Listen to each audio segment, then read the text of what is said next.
నమస్తే నాన్న అందరికి. ఇంత నీచాతి నీచమైన మనుషులు ఉన్నారా ఈ సొసైటీలో అనిపించింది ఈ స్టోరీ చదివినాక.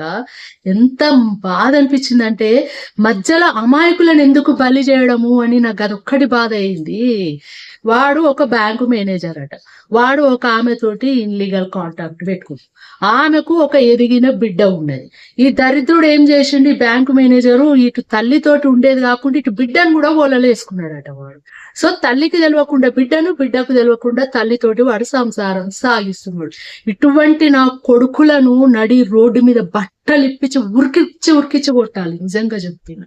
అమ్మ ఈమెకు బుద్ధి ఉందా ఈ తల్లికి కూడా? ఎప్పుడైతే బిడ్డను కూడా వాడు అట్లా చేస్తున్నాడని తెలిసినప్పుడు బిడ్డను 2 వీకి తనను తను కూడా నిందించుకోవాలి కదా. నేనెంత తప్పు చేస్తున్నా, నా వల్ల నా బిడ్డ జీవితం కూడా నాశనమైందని వాడిని 4 కొట్టి వాడిని ఎలగొట్టాలి కదా.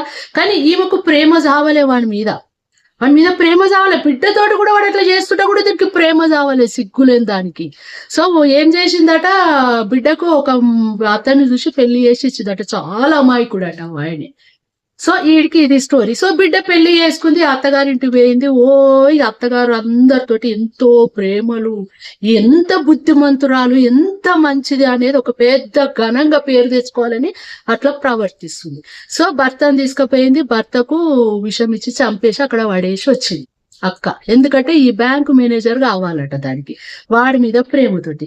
ఇంకో గొప్ప విషయం ఏంది, పోలీస్ ఇన్వెస్టిగేషన్ లో ఏం తేలిందంటే ఈ బ్యాంకు మేనేజర్ గాడు పెళ్ళైనాక ఆ పిల్ల బెడ్రూమ్ లో సీసీ కెమెరాలు పెట్టిండట. పెట్టి నువ్వు నీ భర్తతోటి స్పెండ్ చెయ్యొద్దు, నువ్వు స్పెండ్ చేస్తే నిన్నేం చేస్తానో చూడని చెప్పేసి నా పిల్లను బెదిరించిండట. అరే నిన్ను తన్నాలిరా, ఫస్ట్ నిన్ను కూడా తన్నాలి. ఇట్లా ఆడపిల్లలతోటి, ఇట్లా ఆడోళ్ళతోటి జీవితం, వాళ్ళకి సిగ్గు లేదు, నీకు లేదారా?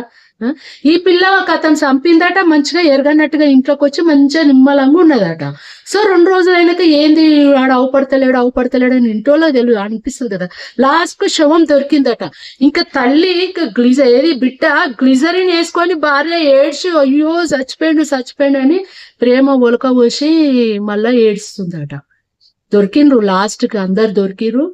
అన్ని బయటపడ్డాయి ఇన్వెస్టిగేషన్. అసలు ఈ తల్లిని, ఈ బిడ్డను వానికి ముగ్గురికి సిగ్గు శరం లేదు. ముఖ్యంగా మధ్యలో ఆయన బలైపోయింది కదా, పెళ్లి చేస్తే భర్తను చంపేసింది కదా అది.